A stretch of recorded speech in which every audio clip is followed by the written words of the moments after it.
just tell me your name and then I can make sure that the level's good, okay? Clara Williams. Okay. And you live at? The Hathorne Apartments.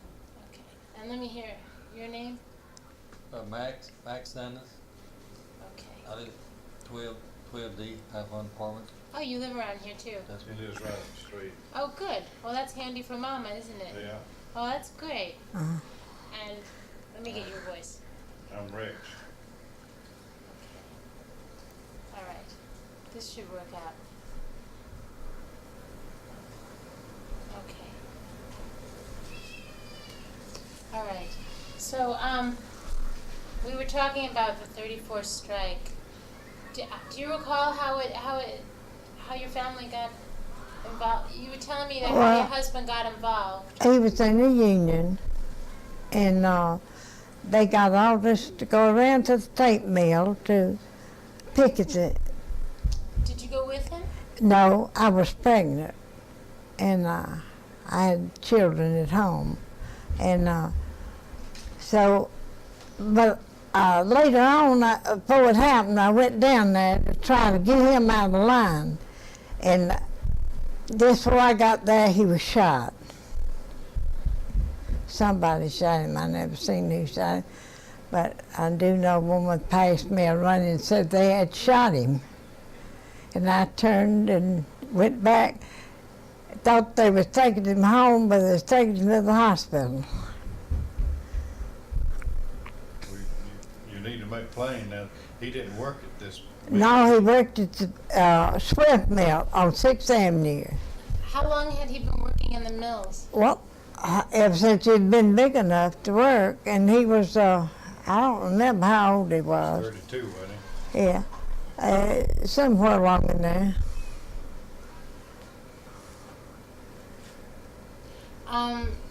So what did he do in the mills? Do you recall? A dolphin in the spinning room. At Swift. Uh-huh. I see. And they were out on strike. he? Was every mill in town out on Yeah. strike? Just, Was this the only one they had pickets up on? well, I don't know where they'd pick it up. They'd see it different times. They'd pick it Well, to I me. mean, that day, was that Yeah. the Target mill? Yeah. That was in August, right? August 10th, Uh, 34. August 10th, 1934. Was there a bunch of people from other mills oh, there? oh, yeah. There's a lot Big of people. crowd. Yeah.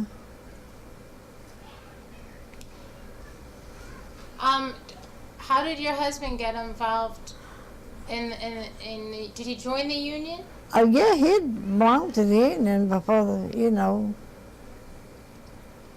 Did you work in the mills too? Well, I used to work, but I wasn't working then Because you're pregnant. because I was pregnant.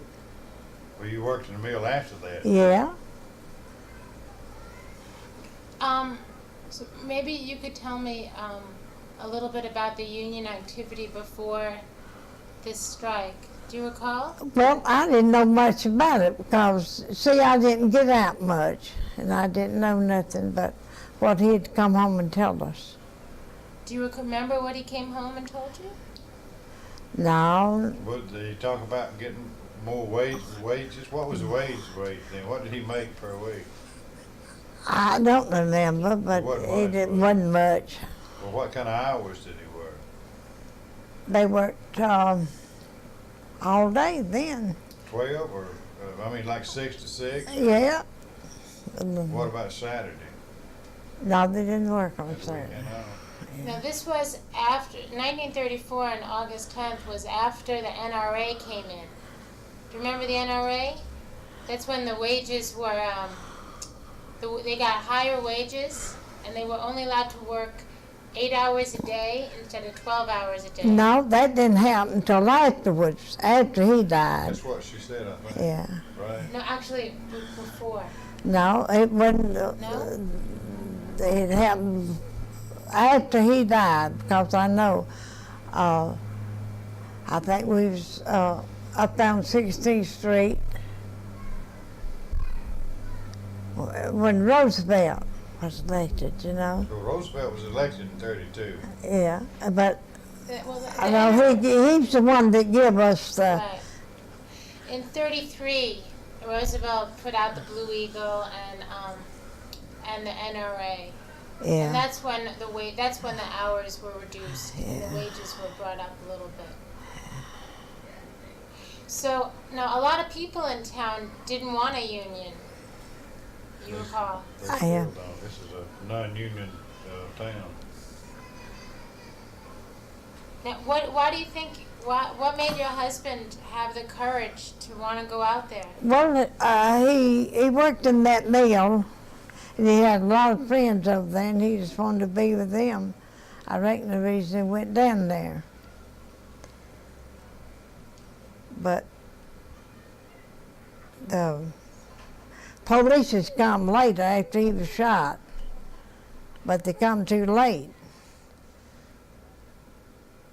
Was there a real bunch of people down Oh, there? yeah. Black people? Yeah, the police ain't got there in time. Been a lot of dead people too. So your husband wasn't the only one who was shot? No, yeah, he was the only one that shot in that Well, crowd. after he was shot, the crowd Yeah. began to get real angry and would probably have charged the mill, but the But- police decided to come then after, Yeah, after they seen the security of the mill wasn't adequate. but he was not on that car. Nowhere's around it, 'cause I seen him. He threw up his hand. So you saw him before he was shot? Yeah, I saw him throw up his hand as he went around there. And then I didn't see him no more because I turned and run when that woman said he was dead. They'd killed him. They wasn't shooting at no certain one, they just shooting No, at the crowd. I don't think. I think No, probably the guy was trying to shoot over their head, and he panicked. There's probably several hundred people there, and I think the guy was just shot over the head and shot too low because he got him in the face. went through his cheek and come out the back of his head. He never stopped bleeding. But he tried, to talk to my grandmother and apologize to her, but she couldn't even stand to look at him. And she was upset for a long time after that. Lord, if blood would have saved him, there's people just going in droves in there to give their blood. Really? But Yeah. he didn't die instantly. It was up to the old medical center. They couldn't. I think it was about, I think he made it about 6 hours. He was- lived Well, for 6 hours. They had about, They had a lot of people, giving him blood and, trying to. Of course, and back then, the doctors are not as good as they are now. They might, today he might could have been saved, but that's, they just opened the doors at the hospital and people just marched in there and to give him blood. Were these all people that had been out on the picket lines? Not- Probably yeah. that and the other people that, other Knew him. people in the labor movement. See, that was, at one time, there was pretty good labor movement in this town, but like all other small towns, like Columbus, they managed to crush it. They infiltrate the unions, and find out who's doing the talking and, just fire them. What had happened over in Opelika with Norma Ray? She's the only one who stood up. Now she's on welfare and all those other people are still working. See, nobody backs her up. And that's the way it happened. That's the way it happens here. And the union didn't do nothing for me and my children. They said all the money was put in the box down there for me, and I was supposed to be the only one that had a key to it. Union Hall, that me and my kids wouldn't want it for nothing. But see, my baby was born right afterwards, and I couldn't work, and the welfare wouldn't even help us. Why wouldn't the welfare help you? Oh, they just wouldn't. Was there welfare then? I don't know. Yeah. Later on, I got able to get up. I went to the welfare, and I could get 1 day a week. And sometimes we'd have to draw straws to see who got that. There's so many of us out of work, and they wouldn't help me. And Sue run a grocery over here somewhere. I think see about the bridge down there, I think. Yeah, Sue's grocery. And she sent me word to come over there and somebody bring me in a car. And she loaded up my car with groceries. And there was one Mr. Woodall. He lived over here somewhere. I hadn't seen him yet. He stole something and give me $50 of it. That's all the money we got out of it. And when they bought me that box, it had $9 and 70-something cents in it. somebody unlocked the box and took the money. Yeah, took it out. Said men just put money in there going and coming. But we didn't get none of it. And, see, I wasn't able to go down at the Union Hall to get it in the shape I was in. You were pregnant with your sister Sunny? Uh-huh. She was born, what, 2 months afterwards? She was born in September 27th, 17th. She was born. 1 month. I was going for my birthday. I'm going to put this on you because I want to ask you some questions and I want the sound to be good, okay? Well, okay. I don't know what I could. Okay.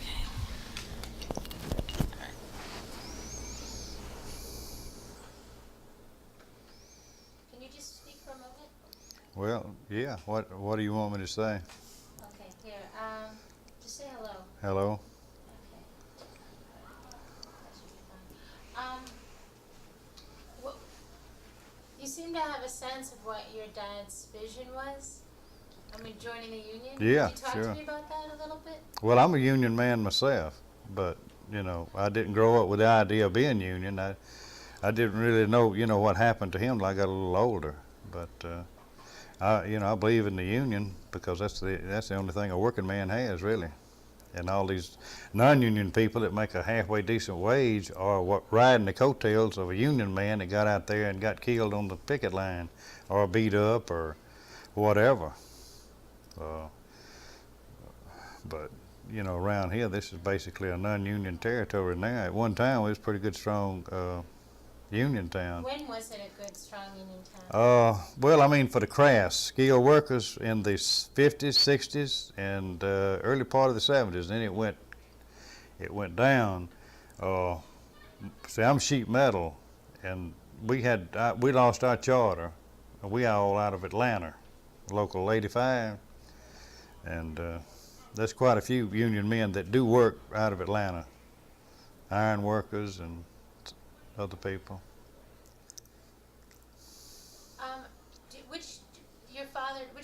Which union did your dad join? Do you know? He was in the textile union, I guess. Yeah. Now, do you recall him going to meetings or anything? Well, I was just 2 years old. I don't have. I can almost remember him, but not quite. My grandmother told me I used to look for him every time I seen a crowd of people, but that faded, you know, pretty quick. Gee, this is strange.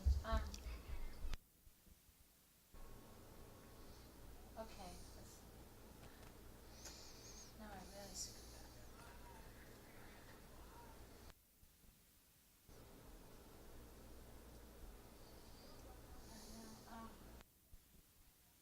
Okay. Can you try and talk again? Yeah. Okay. Did that get it? Yeah, I'm gonna go with it. Your grandma used to say that you used to look out for him? When I was small, when I'd see a crowd of especially men, I would try to get loose, you know, and go talk to him, see if my dad was with him, because, you know, I couldn't understand where he went. But that faded. But So, do people talk to you? I mean, how did you get your sense of being a union man? well, I guess it's people I worked with when I first started to work. They were union, and I knew my dad got, you know, shot on account of the union, and I knew the people that shot him lied about it, you know. What did they say exactly? What, the union people? Yeah, well, what did the people say? you said the people who shot him lied about it. Well, I knew that they lied in court. That's what I was told, that he was, doing something he shouldn't have been doing, and they shot him.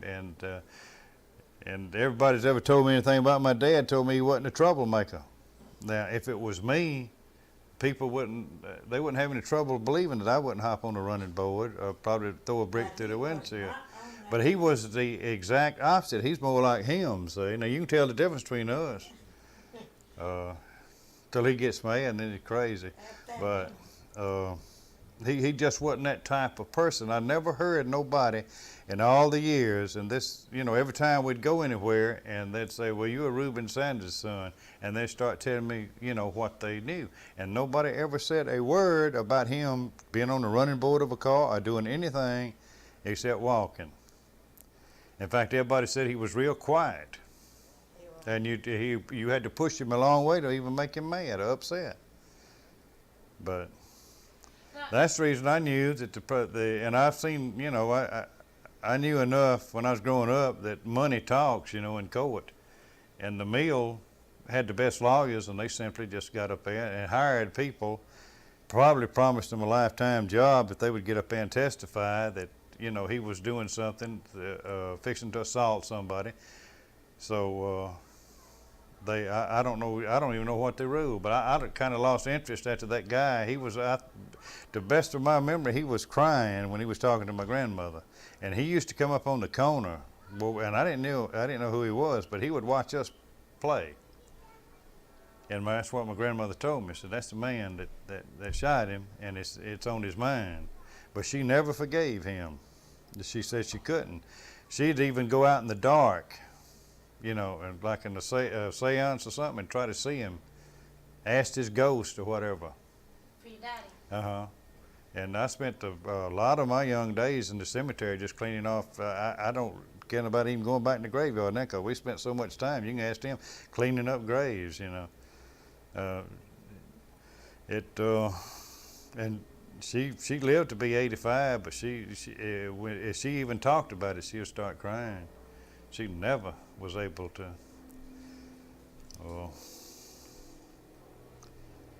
It's just a thing that happened. He was in the wrong place at the wrong time, but I don't think the guy had any intent of killing anybody. I think he did a stupid thing, but still, it weren't. Now, this guy that you're talking about, he was working for the mill, I suppose. He was a Wives? 2 wives was in that car. Yeah. What did Mama say? There was 2 security guards or whatever somebody gave guns to. Their wives were supposedly in that car that was coming through the gate. And this was the gate of The Georgia Webbing. The mill is still over there. It's not. It hadn't been in operation in years, but the old building's there. I ride by there every once in a while. That must be hard. Well, in a way, but Tell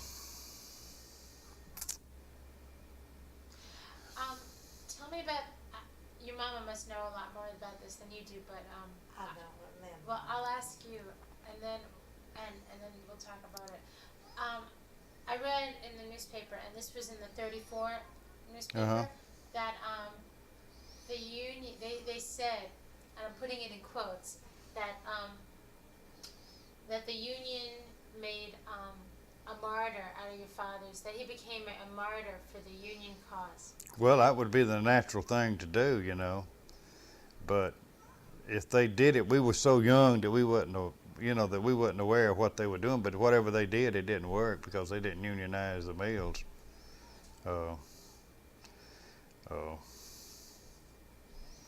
Well, you had the reason it's so hard. See, most of the mill workers came straight out of the country. All right, anything was an improvement what they had. You can, I don't know if you can imagine living with no running water or anything like that. All right, they come to town and they have running water and all the facilities, and they working and they see cash. Whereas before they didn't see no money except once a year. If their daddy let them see it then, the old man always controlled the finances. All right, they was actually better off than they was picking cotton. So. And it was almost an endless supply of labor, and it was not a hard job to run. Once you learned how to do it, it was just hard back-breaking work. They actually started people working in the mills that they had to put boxes for them to reach, they were so small to reach the frames.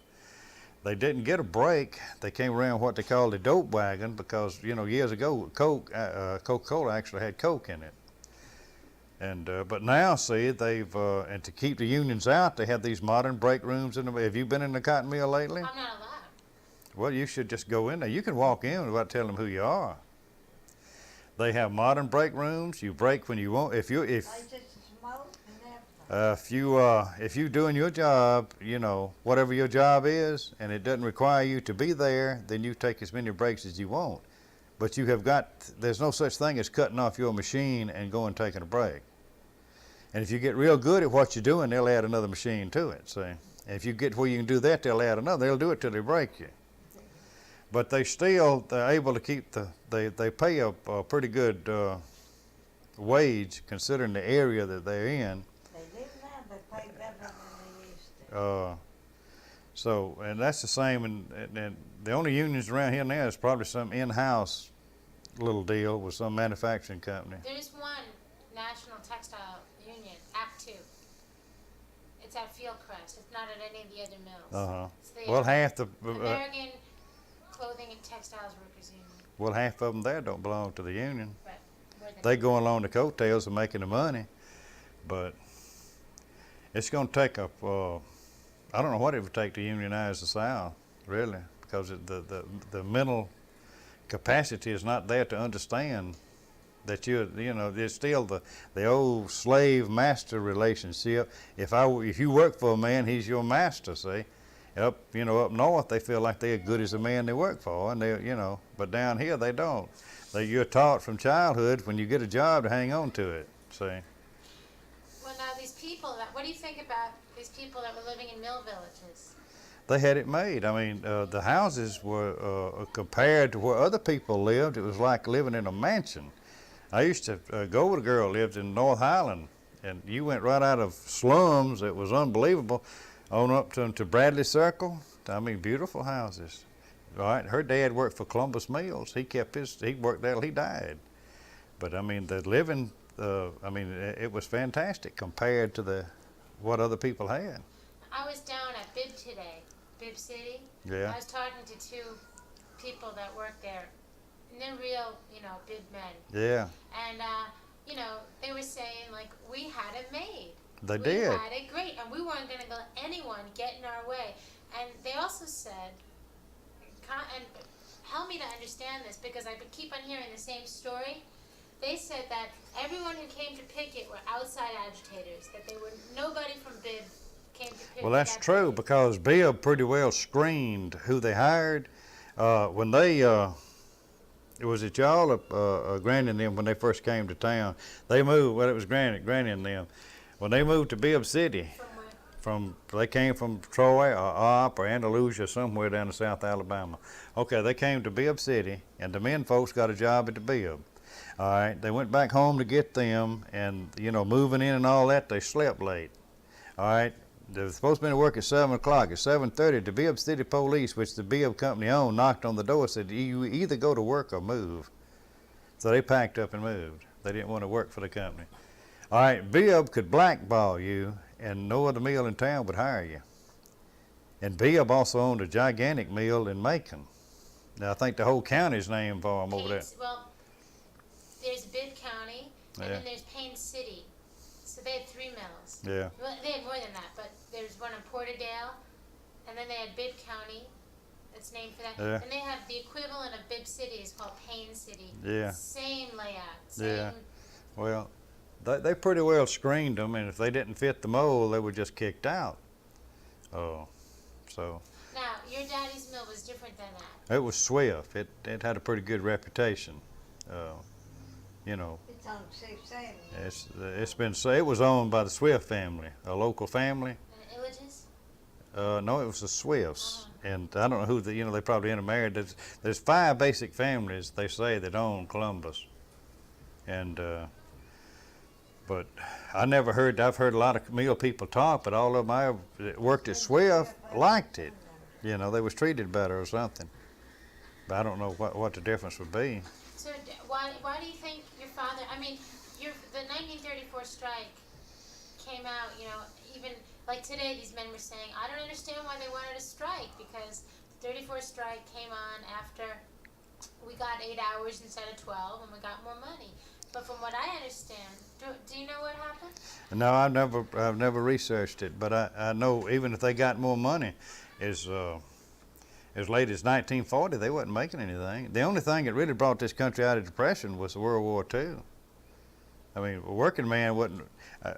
There was very few automobiles on the road at all. We used to play football in front of my house, and the only time we'd have to stop would be around lunchtime. One man on that street had an automobile, and he came home for lunch, and that was the only automobile traffic. And to buy a car, you had to have 2/3 down. The same thing with a house, just to buy it. I mean, in other words, you had to have pretty good money to buy anything. There was no such thing as easy credit. Of course, groceries was cheap, but you wasn't making anything. I heard that from what I understand, one of the things that they were upset about in the mills, well, was two things. One was NRA gave them Section 7A, which gave them the right to organize. So they had a right to have a labor organization and to have a union. And the second thing was that the mills started this thing called the stretch out, meaning they had in less hours, they had to do as much as what they were doing in 12 hours Yeah. in 8 hours. Well, they'll do that now. They'll just add another machine to you if you get real good.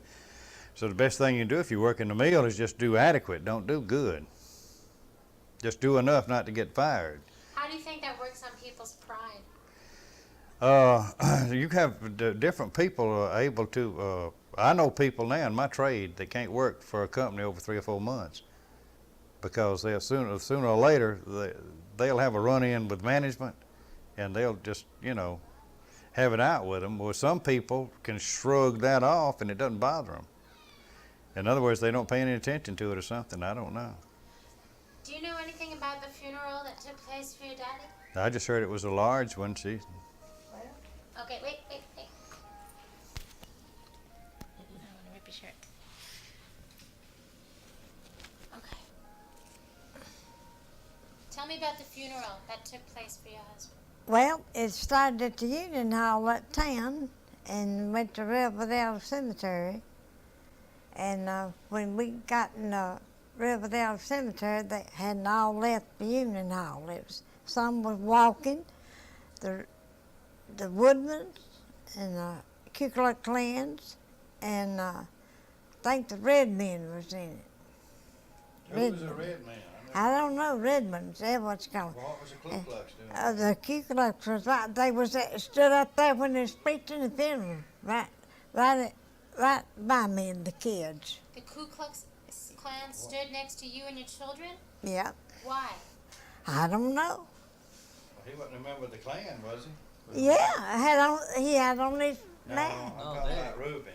Oh no, I don't know what all he belonged. I don't know what all he. No, he didn't belong to him. I think they just come in, They use that to publicize themselves, right? Yeah, I reckon so, because they walked to the cemetery. They didn't ride. They followed the hearse. Followed the hearse. Yeah, and they was leaving the hall down there in town when they got to the cemetery with him to bury him. Now, who did people make speeches at Reuben's funeral? No, I don't think so. All I know was preaching his funeral. They spoke at the funeral. Yeah. Yeah. Yeah, What did yeah. people say? Do you remember? No, I really don't. In fact, I wasn't paying much attention to it. I was hurt so bad. And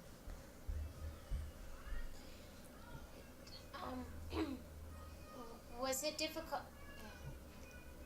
Yeah. I imagine that union people who were organizers had taken the opportunity to speak at your dad's funeral. I probably. they might have. It was crowded so you couldn't hardly get your breath. It's so hot in there. The Union Hall was where? Was this the same place called Textile Hall? Yeah. That's what they call the union hall. Textile hall. Uh-huh.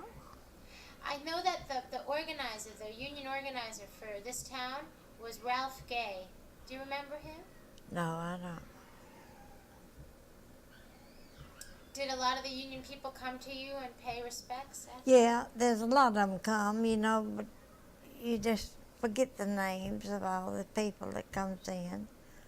They went, we had him at his body at home, and they'd come in and meet the family. Did you get telegrams from other union people across the country? Uh-uh.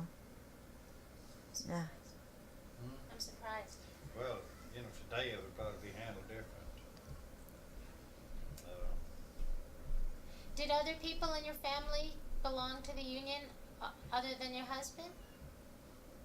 Not that I know of. What about Brady? Did he belong? Brady, he wasn't even working then.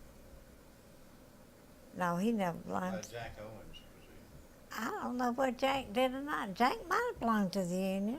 Is Jack alive? No, he was, Yeah, Reuben's sister's husband.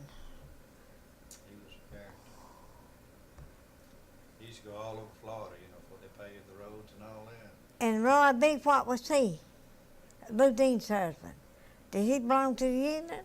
I never heard him say. I didn't either. Well, he's dead anyway. Yeah, but he was a young man then. All of them, you know, would probably be dead now. Do you know how hard it is to find people in this town who were textile people to even admit that they went out on picket?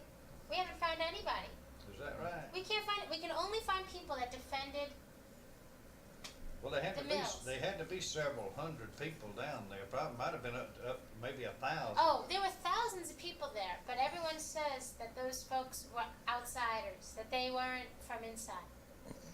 Well, there's no way the union back in those days had that much money in the kitty to bring people in. But the bill still got a pretty good hold, I guess. Of course, the mills, you know, are sold out now. But even what's that guy's name that tried to buy West Point Pepperell? I don't know. Those people up there actually demonstrated at a football stadium in favor of the owners, or Mr. Joe and his boys, they called him. See, that's the mentality. Joe Lanier. Wait. No. It's just a poor microphone. We were talking about why unions don't work here. Well, it's the mentality of people. See, they like when I forget the guy. He owns Fruit of the Loom. What's his name? Oh, sir. I don't know. Okay, he was trying to leverage buy out of West Point Pepperell, and I think it's going to fall through. But those people up in the valley, that's what they call it. All you've been through there. It's just a cotton mill section. West Point, Langdale, Lynette, Fairfax, Shawmut, Langdale. That's not considered Columbus. No, that's what they call the valley. The valley. That's the one cotton mill right after the other.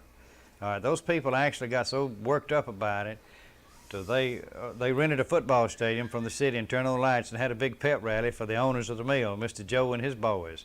Mr. Joe and his boys lived like something out of the Far East, you know. But those people actually worshipped them because they felt like that Mr. Joe and his boys were doing them a favor, but they were making Mr. Joe and his boys a lot of money, see.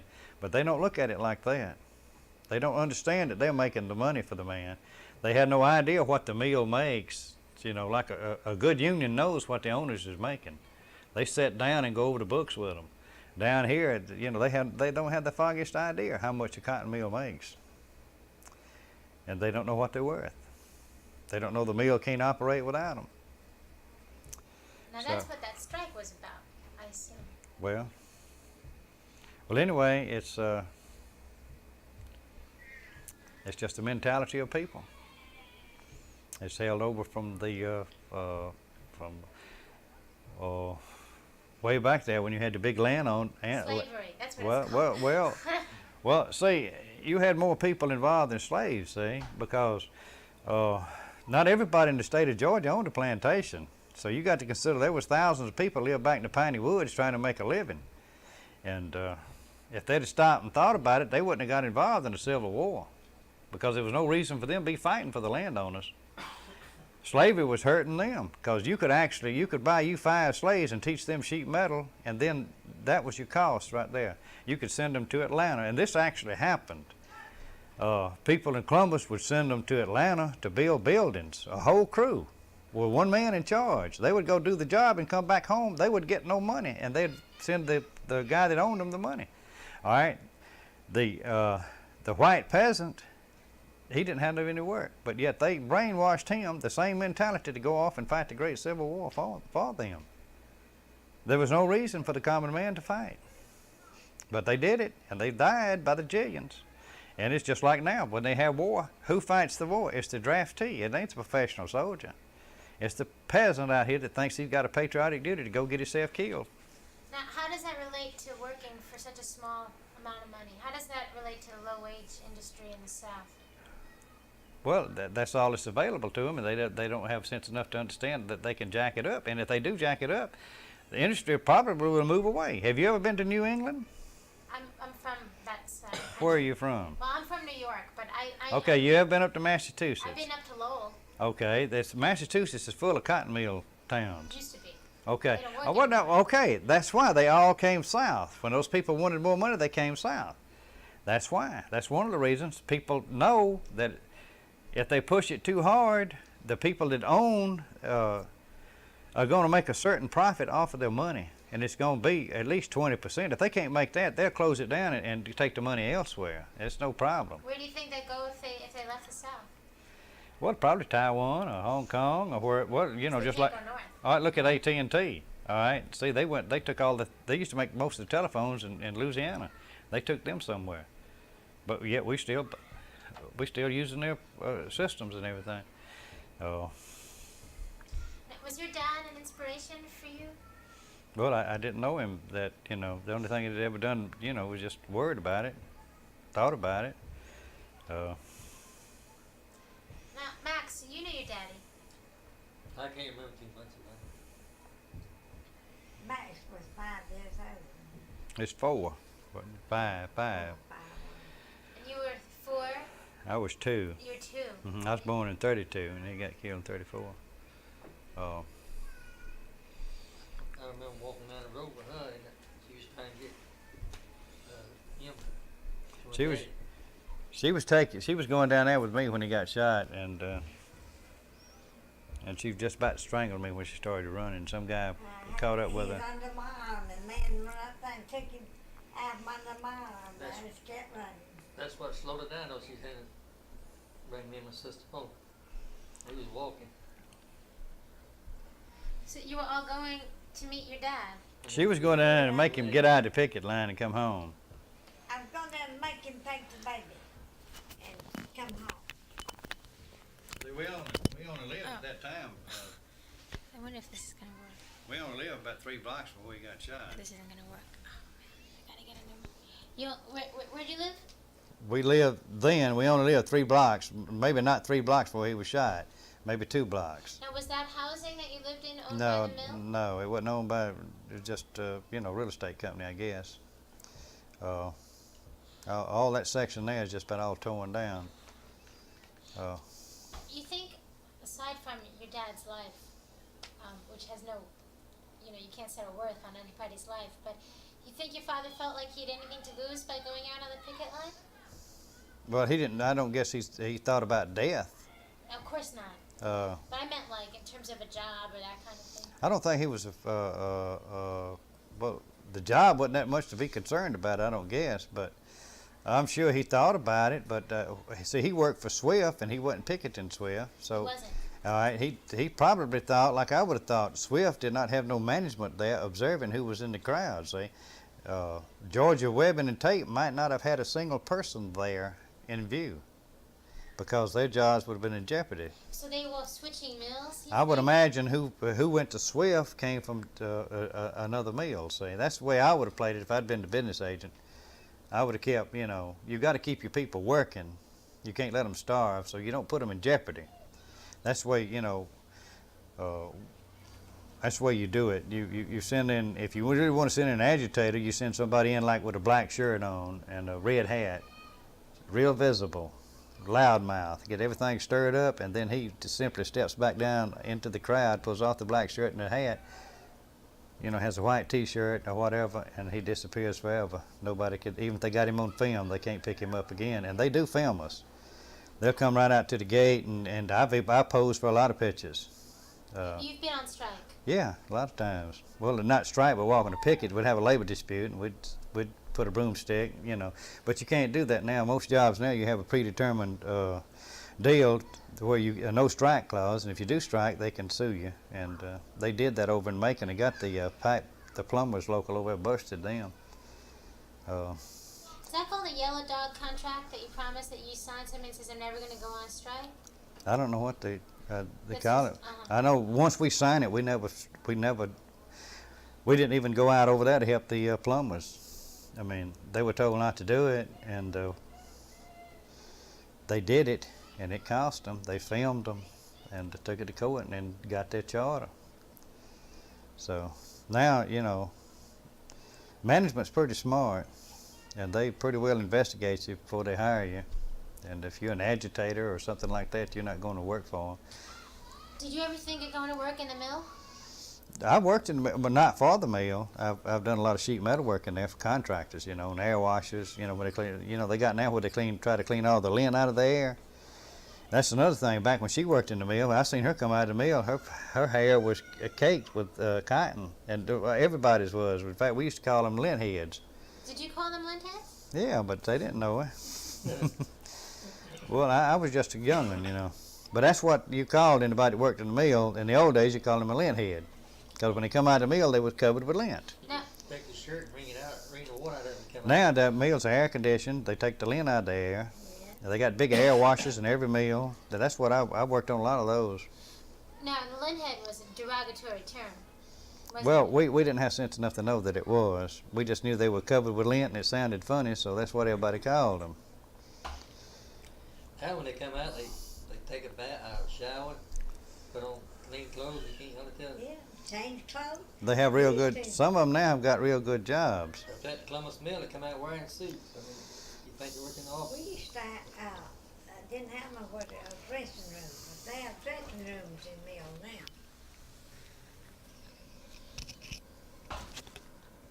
What did you do in the mill? I spin, and we had dressing room, nice dressing room, place to bathe. You Now they have that. face in the hands, yeah, and change clothes, and come out.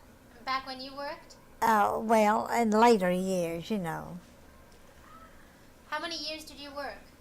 Well, I've been working there since I was 12 years old, and I'm 80 now. And I've been working all my life in the mill. Only When did you quit work? You quit I quit working 52. I quit 52. working 52. And so that See. means that you started in that's terrible. She said it was 12. When you started work, about 1920 in the mill? I don't remember. I know I was That was 12 years old. I had to get it from the principal, because I was offering to let me work, 1910. And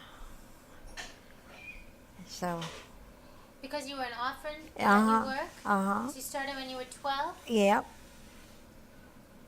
It wasn't no thing to make you go to school then. They couldn't make you go if you didn't want. People didn't want to send you.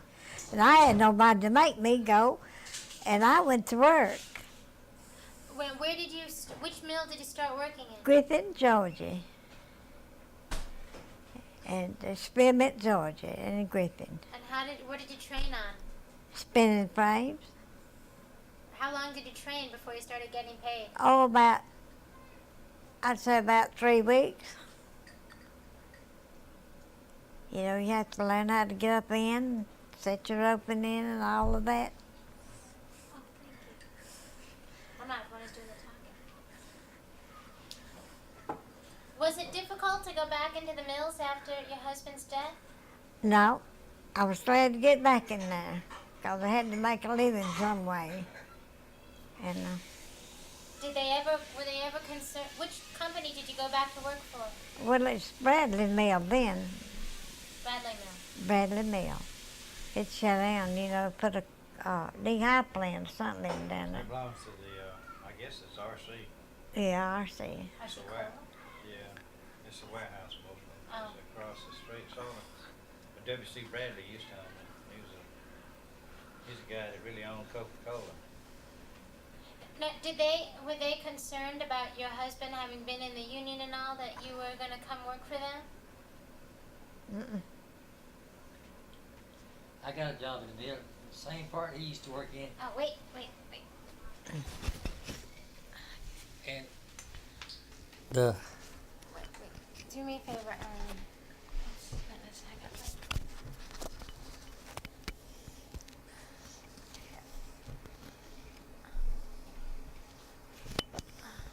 okay, that's okay.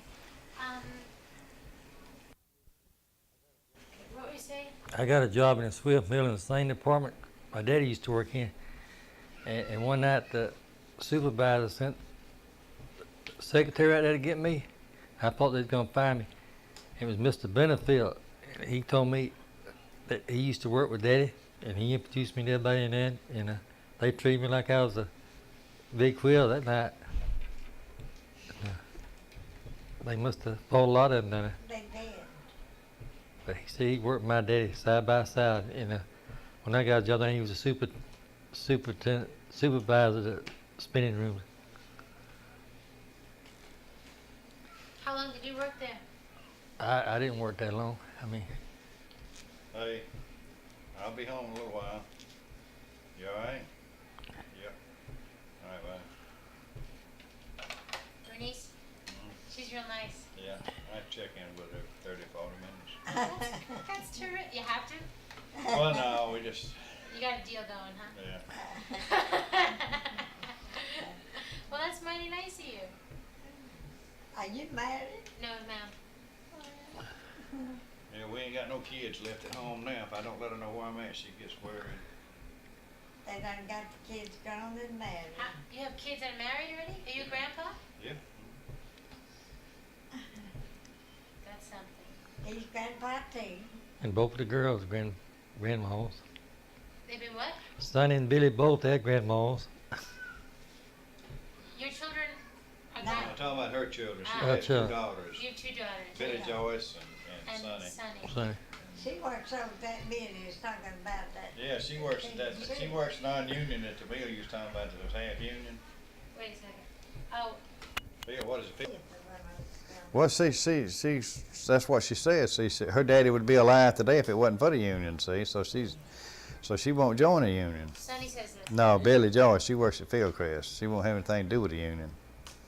You try and talk to her different? No, that's her choice.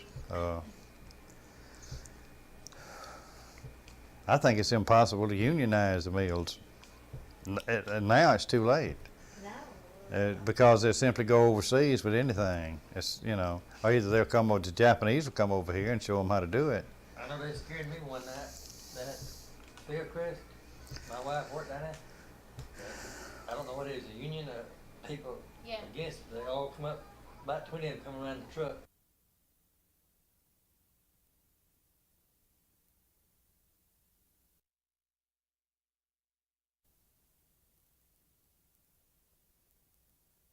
People get cut and everything down in front of the mill. One day a man comes to the house, try to tell her she had to join it, but she never did.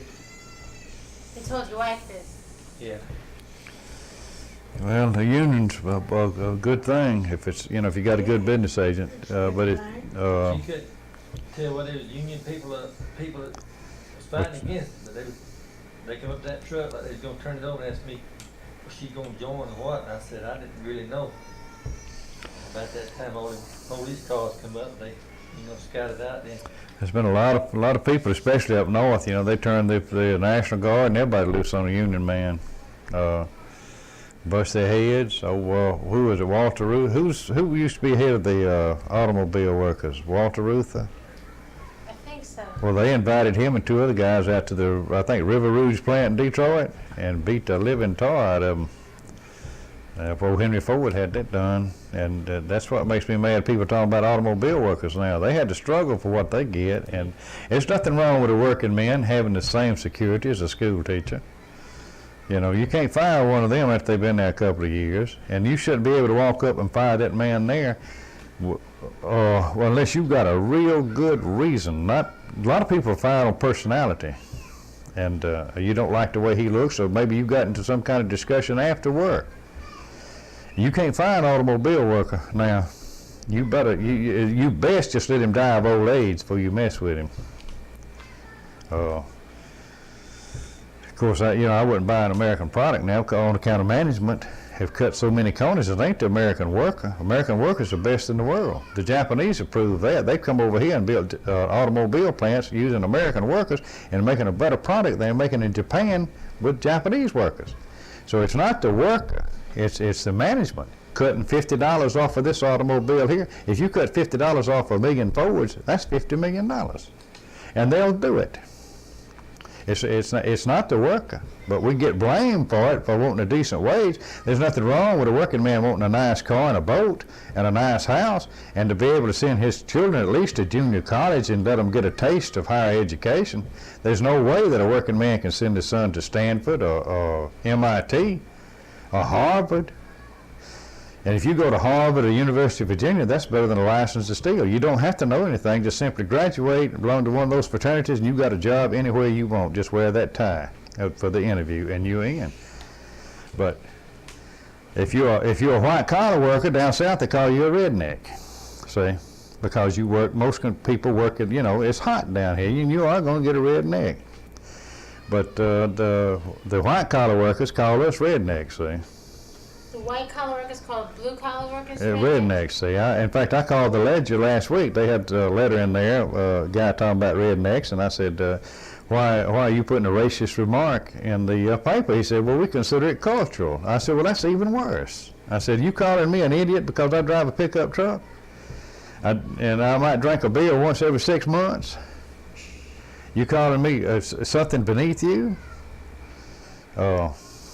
We got into a pretty hard argument there, but, they're going to win. They're going to print what they want to.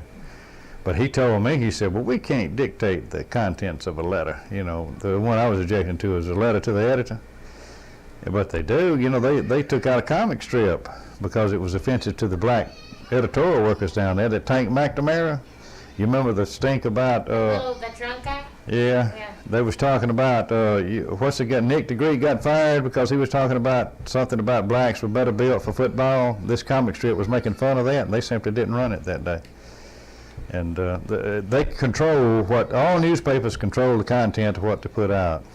And that Columbus Ledger down there is anti-union from the word go. But some guy finally went to work down there that told him, said, look, the difference is Pratt Whitney skilled workers make $12.50 an hour. Forklift drivers in Albany make $16.50. That's the difference between unskilled at a union plant and skilled at a non-union plant. See, so but the whole mentality here is you get a good job, you hang on to it, and don't rock the boat. Because if you do, they'll move out. They closed up that big tire company in Albany because of the union. They just now somebody else has moved in there now. But for 5 or 6 years, that thing closed down. So that was the big threat then, too, in the 30s when your daddy went out online. Yeah.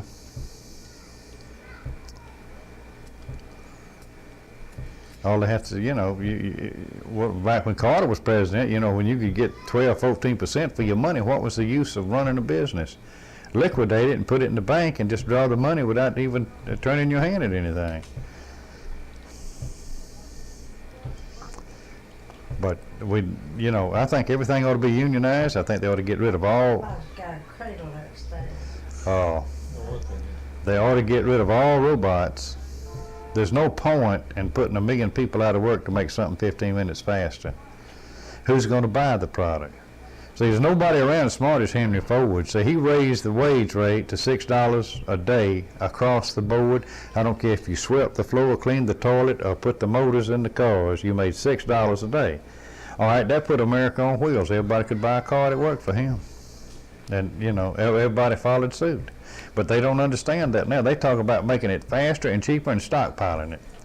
And they got all these cars backed up they can't sell. And what about But that's what happened to the cotton mills too. Yeah, well, Bill ain't half running now. Well, the flagship mill up there in West Point is not running. Yeah. What about Bid? A lot of the mills ain't half. There was 80-something at the Columbus mill working when we lived over there, right in front of it. Almost cut around. And the bid they said was going to shut down. I don't know whether it did or not. But it wasn't in The the, bill was bought by somebody, and the guy had a golden parachute that sold out, and left the peons up there wondering what hit them. yeah.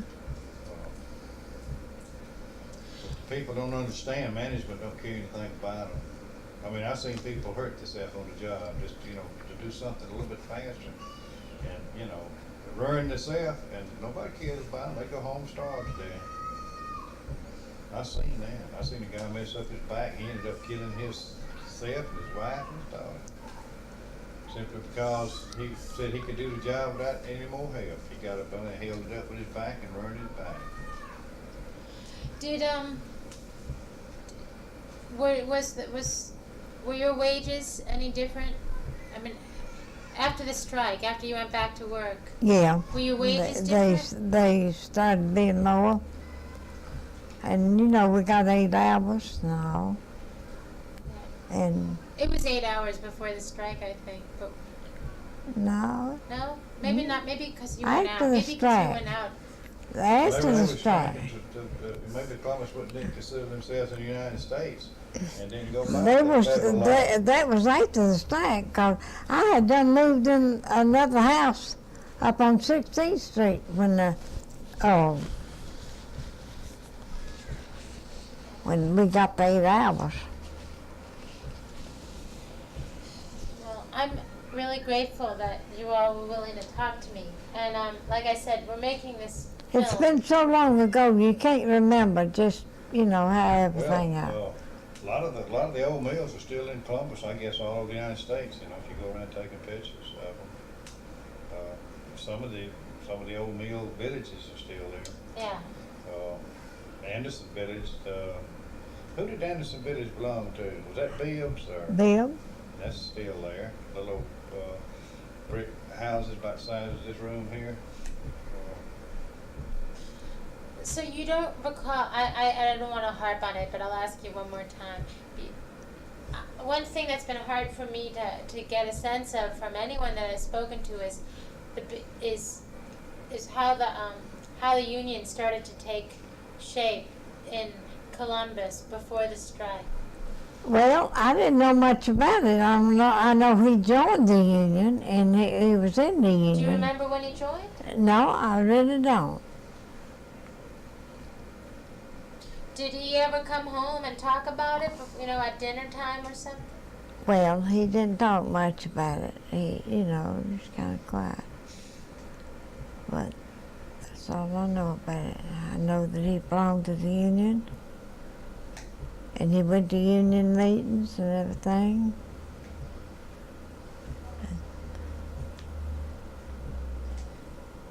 Seems to me you had to be a pretty brave person at that time. His Barking daddy the whole killed system. himself after it wasn't very long after he died. He got killed. His daddy killed himself. He never quit grieving over his son. Yeah, he shot himself in the mouth. I seen him. You saw Yeah. him do it? I seen him right after. It's laying out in the yard when they come I didn't home. think back then, I thought anybody had their eyes open wasn't dead, His eyes was open. He stuck a rifle in his mouth and took a stick and pushed the trigger. He was in bad health too, and he never did get over his son's death. And his mother and him both were kind of old, and see, She never got over it. he She never got they lived with me and him the whole time, and he was all the support the family had. Yeah, he was supporting his family plus his mother and daddy. Yeah, And How did he support? What's that? Three, 4, 5. How did he support 7? Well, How I did he tell, support 7 people on his salary? well, I tell you, groceries and things wasn't as high then as they are Take now. $5 and go to the store even as late as 1940. Well, do you ever watch the Andy Griffith Show? Sure. Oh, you see some of the old prices. Oh, that's a lot cheaper than that then. Yeah, You know, we you- lived, it was full living, but we had like peas and stuff like that for dinner and supper, and milk, and cornbread, biscuit. And my grandma We- always had chickens. Yeah, and we had chickens and We always had plenty of eggs and chicken. We had a chicken just about every Sunday. And eggs anytime we wanted them. And she So- always had a garden. In fact, I used to sell pumpkins when I was small. Well, that's how people made ends meet. Was Yeah. they had Yeah. to provide their own Yeah. food They like had that. to, and they didn't eat, all that fancy. In fact, I thought a can of Vienna sausage was something like caviar. I mean, that was a treat that we didn't get, but Get stuff like that. maybe once or twice a year. And then finally, the welfare would come through these sections of town with a big, something like a garbage truck packed full of dried food, and they would throw it off the trucks to people. And I used to run along behind the truck there, gathering up stuff, see if I could find something good. Throw the rest of it away. Most of it was junk. Did you ever find anything good? Well, grapefruits. See, some people here didn't know what a grapefruit was. They tried to boil them and fry them and everything else. Oranges they'd never seen. They thought saltwater fish was something outstanding. A lot of people thought if they got a mullet, which people frown on now, but that was the best you could eat then was a mullet on Friday evening. And it cost probably 8 cents a pound or something like that. I never heard of a mullet. You never heard of a mullet? No, sir. Well, that's what you call an umpire. in the You baseball ever been game. down to Florida?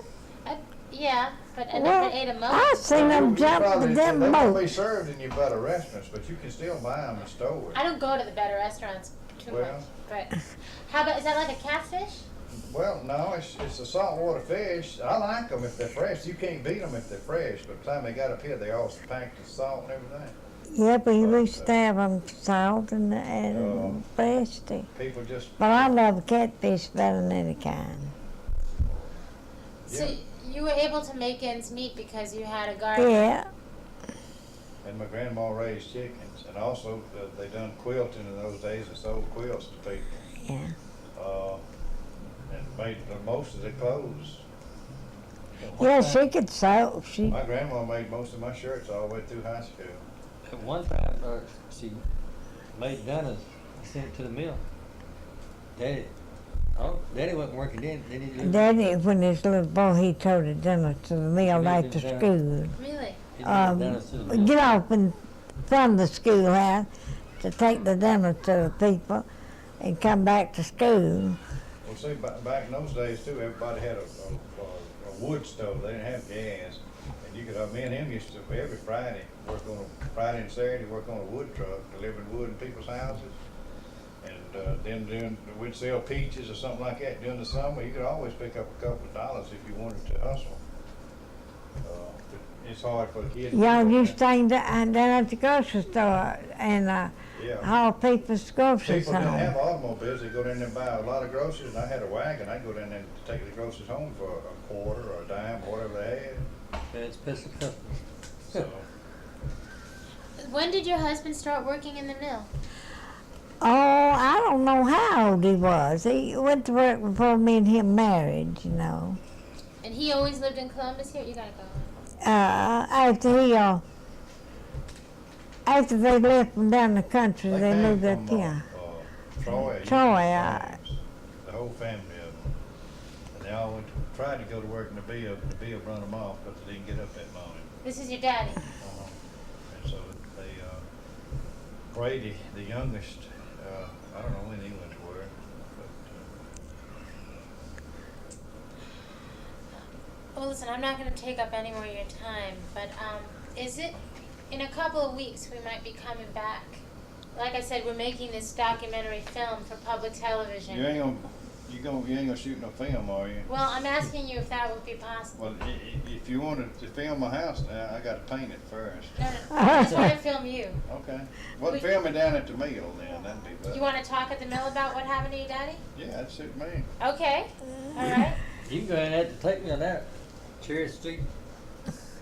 I wouldn't go down to Tank Mill. I go by there a lot of mornings when I'm going that way, You you can go know. right on the corner where he was killed at. I Ah. take my kids down, they was little and stuff when they granddad got killed. Oh, wait. You tell me that again. I used to be riding around. Wait. Say this again? I used to be riding around, take my kids down there and show them where their granddaddy got killed. And tell them about it. What would you tell them? I just told them that they had a strike down there. Man come out that door and shot in the crowd and killed him. That's about all I know I about it. don't think they ever know where that shot come from, where it come under the Well, that guy there admitted he did it though. He did. Yeah. I believe he was just scared and he come out that. Well, he tried to apologize to my grandma, but she wouldn't have nothing to do with it. Well, I have a camera in the car. Can I take a family portrait? In 5 minutes? Sure. Okay. I'm gonna be right back, okay?